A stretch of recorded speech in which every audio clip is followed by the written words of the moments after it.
સાળંગપુર હોસ્પિટલમાં નોકરી કરતા ભરતભાઈ સોલંકીની ધરપકડ કરવામાં આવી છે.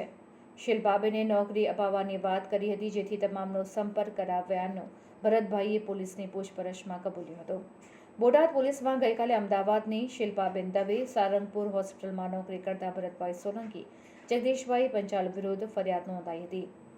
આ છેતરપિંડીની ફરિયાદને લઈને અમદાવાદના શિલ્પાબેન દવે નામની મહિલાએ બોટાદની મહિલા સહિત કુલ 16 લોકોને નોકરીની લાલચ આપીને 43 લાખની છેતરપિંડી કરી હતી.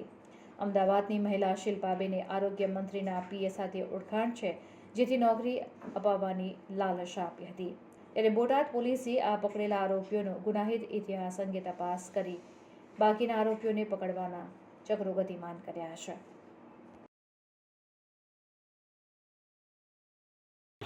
બોટાદ ટાઉન પોલીસ સ્ટેશનમાં જે ફરિયાદી હેતલબેન ગોહિલ છે, તેમના દ્વારા એક આઈપીસીની કલમ 406-420 મુજબની એક ફરિયાદ છે તે દાખલ કરાવવામાં આવી છે.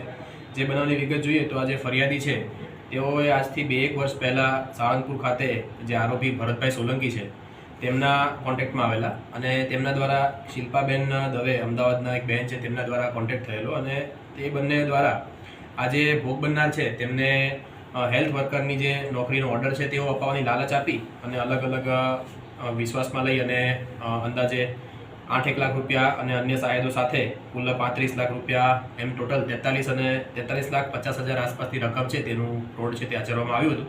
આ બાબતની તપાસ છે તે બોટાદ ટાઉન પોલીસ સ્ટેશનના પીઆઈ છે તે ચલાવી રહ્યા છે. કેટલા લોકો સાથે કૌભાંડ અને આરોપીનો અગાઉનો કોઈ ગુનાહિત ઇતિહાસ છે કે કુલ આજે ફરિયાદી બેન છે તેના સિવાય 15 અન્ય શખ્સો છે તેમની પણ ફરિયાદમાં ઉલ્લેખ છે. તે અન્વયે તપાસ છે તે ચલાવી રહેલા છીએ. આરોપીના ગુનાહિત ઇતિહાસ અંગે પણ તપાસ છે તે ચાલી રહી છે. કેટલા આરોપીની અટકાયત અથવા તો જેને લઈ કેવી તપાસ હતી?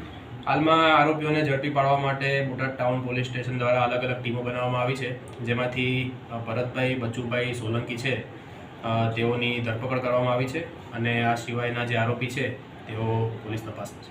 કથિત રીતે મંત્રીના પીએની પણ વાત છે, પોલીસ ફરિયાદમાં શું વિગત? ફરિયાદની વિગત મુજબ જે કથિત વ્યક્તિ છે તેની પણ તપાસ છે તે પોલીસ કરી રહી છે અને તેમાં ઇન્વેસ્ટિગેશનમાં જે પણ મુદ્દાઓ સામે આવશે તે મુજબ કામગીરી છે તે કરશે.